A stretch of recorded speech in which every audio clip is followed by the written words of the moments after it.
வணக்கம். நான் டாக்டர் ராகுல், காது மூக்கு தொண்டை அறுவை சிகிச்சை மருத்துவர்.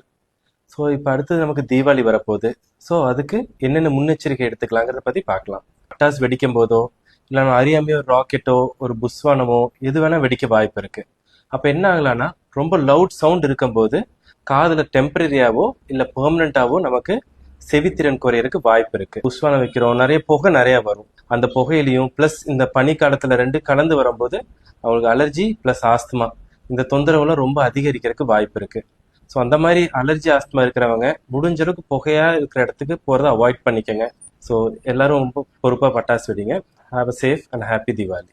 ஹலோ, நான் doctor Manoj, paediatrician. So Deepavali வருது, குழந்தையெல்லாம் ரொம்ப எக்ஸைட்டடாக இருப்பாங்க.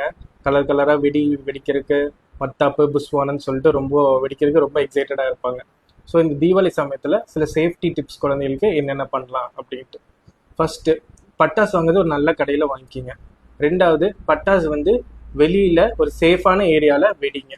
அதே மாதிரி வெடிச்சு முடிச்ச பட்டாசை கரெக்டாக டிஸ்போஸ் பண்ணிடணும். பட்டாசு வெடிக்கும் போது என் குழந்தைக்கு பேர்ன் இன்ஜுரி ஆயிடுச்சு, நான் என்ன பண்ணணும் அப்படின்னா, பேர்ன் இன்ஜுரி ஆனோடனே ஃபர்ஸ்ட் ரன்னிங் டேப் வாட்டரில் அந்த புண்ணை ஒரு 10-15 நிமிஷம் ஆற விடுங்க. அதுக்கப்புறம் ஒரு க்ளீனான ஒரு கிளாத் எடுத்து அந்த புண்ணை கவர் பண்ணிட்டு ஹாஸ்பிட்டல் கூட்டிகிட்டு வந்துடுங்க. Have a safe and happy Deepavali.